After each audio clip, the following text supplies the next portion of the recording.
Today our reading is Words by Talia Hunter.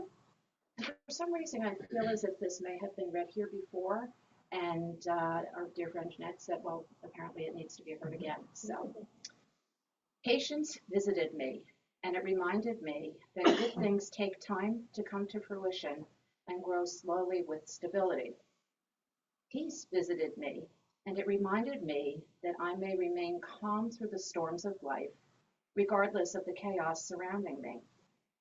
Hope visited me, and it reminded me that better times lay ahead, and it would always be there to guide and uplift me. Humility visited me, and it reminded me that I may achieve it not by trying to shrink myself and make myself less, but by focusing on serving the world and uplifting those around me.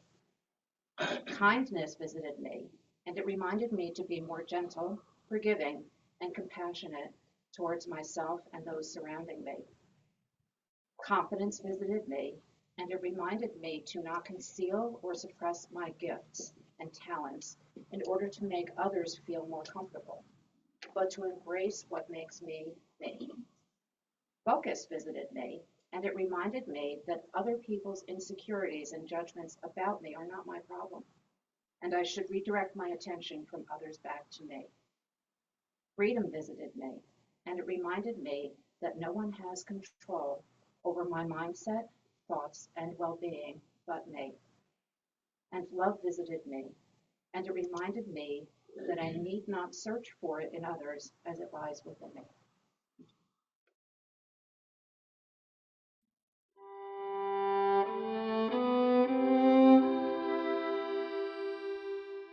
Was on today's service is something that I needed to see, I needed to listen to, and I needed to hear. Because a few days ago, I didn't really know how I was going to bring a talk together today in an inspirational format or an inspirational way, because I've been very angry. And I've been very angry about a lot of things, which all seem to kind of collide in this last week. And please, when I say something, this is not political. I don't care if you're a Republican or Democrat or independent. I don't care if you're on the right or the left or the center. I don't care who you voted for. But when I see things being taken away from people in an inhumane way, I get angry. I feel angry. And I feel like I need to share that anger with you today, whether it's appropriate or not. I had heard a few days ago that the federal government had taken away out of the calendar of federal employees Black History Month, that they were taking away Pride Month, that they were taking away the recognition of Martin Luther King Day, that if you identified with a pronoun after your name, that those had to be deleted from your emails by a certain night, by a certain time. Now, again, up to the individual, how they work, how they want to present themselves in life. It's not up to any government to tell anybody who they should be. And again, this is not Democratic, Republican. This is humanity. We're talking about people being human to each other. And when the plane came down a few days ago in the Potomac River, and our president was asked, was he going to go visit that site? And he said, it's in the water. What do you want me to do? Swim?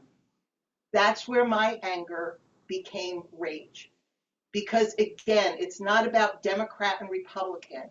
It's about how do we live in this world as human beings and be compassionate and have empathy for babies who are frozen in a water who have not been pulled out, for families who have lost everything, for sisters who died in that plane crash, who were 11 and 12, for moms and dads and sisters and brothers who were never going to see another day, another breath. How do we say we're not going to visit them because they're in the water? How are we becoming inhumane in our humanity with each other? How are we saying We're not going to listen to Black history. We're not going to honor Dr. Martin Luther King. We're not going to allow people who may be trans or bisexual or gay to be prideful of their choices. And again, it's not what we as individuals may believe. You want to live your life in a way you want to live your life, go live it. And I'm glad for you. I'm happy for you. I bless you for living your life the way you want to live it. But when we lose compassion for other human beings on our planet, something has happened. Something has changed, and I've been angry about it. So I'm sharing that anger with my family, with my community, in the hopes not of saying, oh, Sharon, it'll be okay, but in the hopes that perhaps we look at ourselves and say, what can I do? What can I stand for? What can I use my voice for people who are losing theirs? There's been a lot of talk over these last few months about diversity. You know, diversity can't be diverse. We are all diverse. We are all diverse. Do you think any one of us come from one line, one lineage? The only people who can say they're not diverse in this country are the American natives. The Native Americans who had this land way before Britain and Spain and Portugal came into these countries, and France. People, and I've heard people say to me, not lately, but a while ago, one of my friends from a long time ago, her mother was part of that group, and I don't know what it's called anymore, but they can trace her ancestry back to the Puritans, back to the Pilgrims who came into this country in the 1600s, and very proud about that. But even if we say, I'm a Puritan, came from England, Puritan, we forget that at one time the British Isles was ruled by Romans. So again, what is a Puritan? What is somebody who has an ethnic background that traces back a few hundred years to one little thing? It's nothing, because we're all part of each other. We're all part of the races that have come before us, the groups that have come before us, the people who have come before us, whether they're whatever color they are. And that's why I love Sesame Street. Because if you were a monster that was purple or pink or yellow or big or small or lived in a garbage can, it didn't matter, because you were part of the neighborhood. You were part of the group, and you were treated as such. We've lost something, my friends. We've lost something. And I'm not here to blame it on anybody. I'm not here to blame it on politics. I'm here that we have lost something.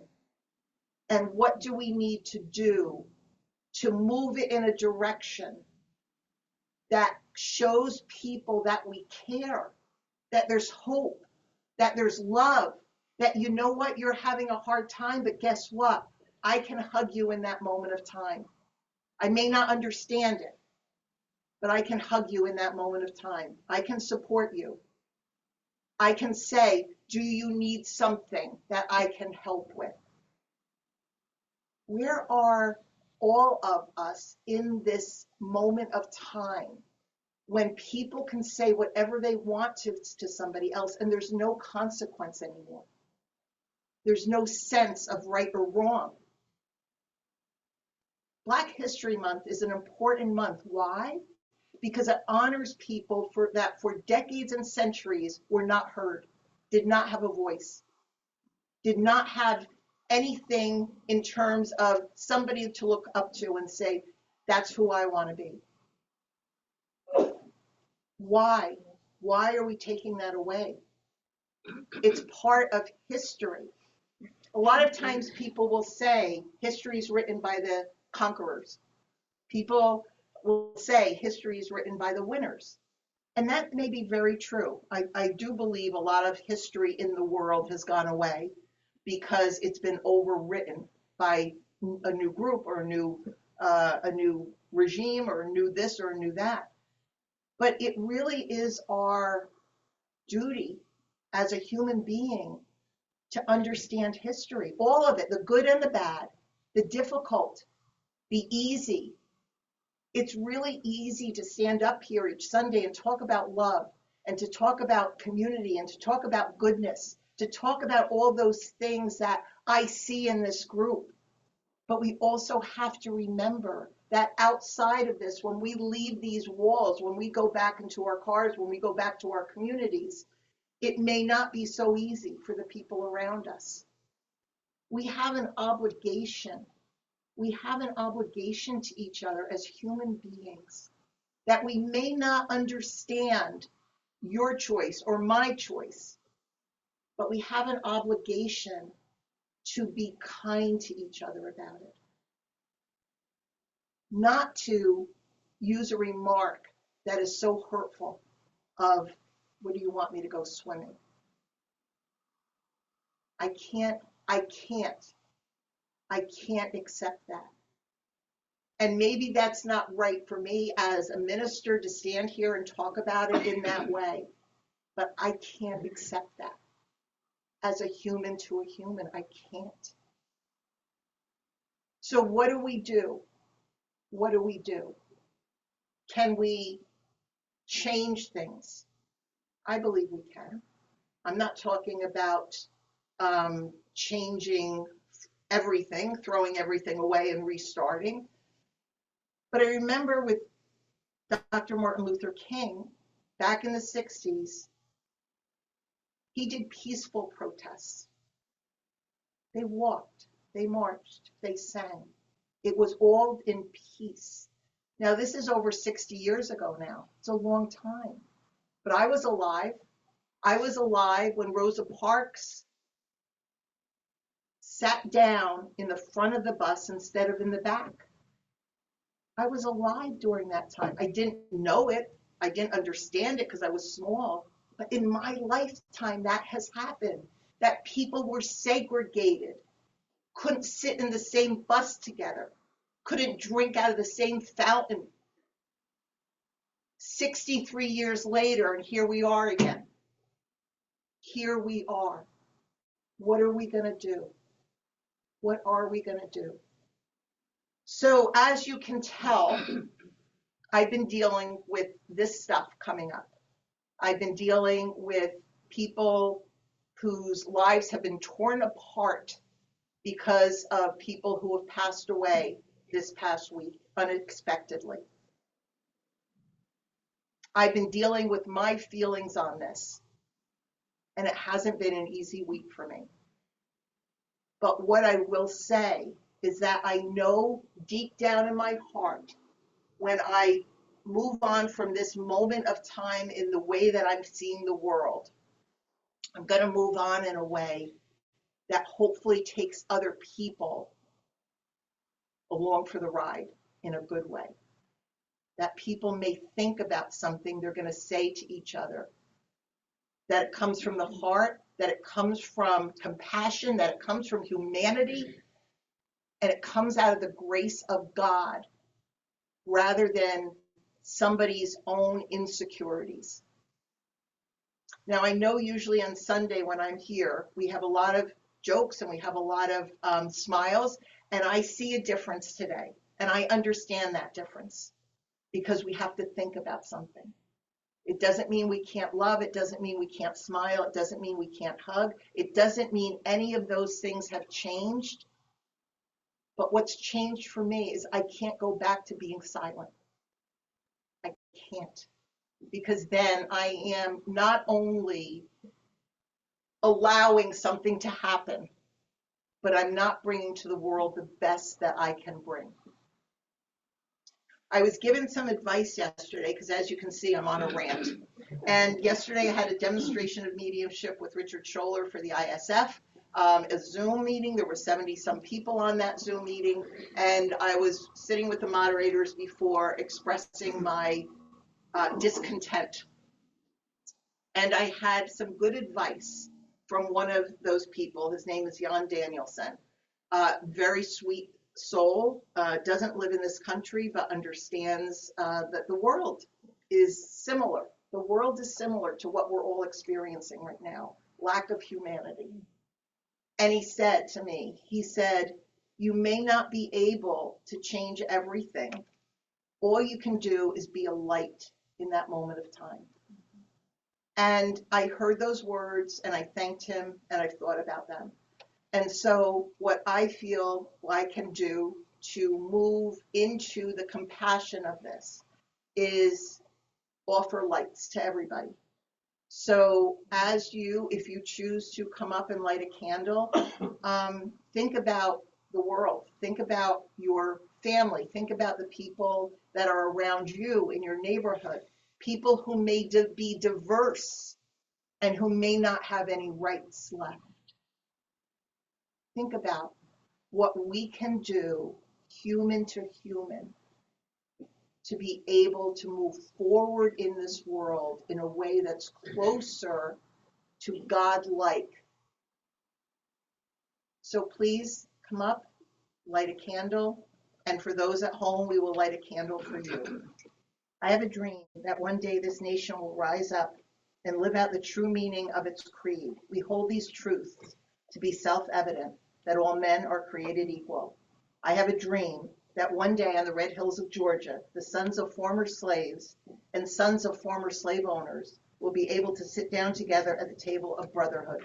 I have a dream that my 4 little children will one day live in a nation where they will not be judged by the color of their skin, but by the content of their character. With this faith, we will be able to hew out of the mountain a despair, a stone of hope. With this faith, we will be able to transform the jangling discords of our nation into a beautiful symphony of brotherhood. With this faith, we will be able to work together, to pray together, to struggle together, to go to jail together, to stand up for freedom together, knowing that we will all be free one day. And this will be the day when all of God's children will be able to sing with new meaning, my country 'tis of thee, sweet land of liberty, of thee I sing. Land where my father died, land of pilgrim's pride. From every mountainside, let freedom ring. Thank you, everybody.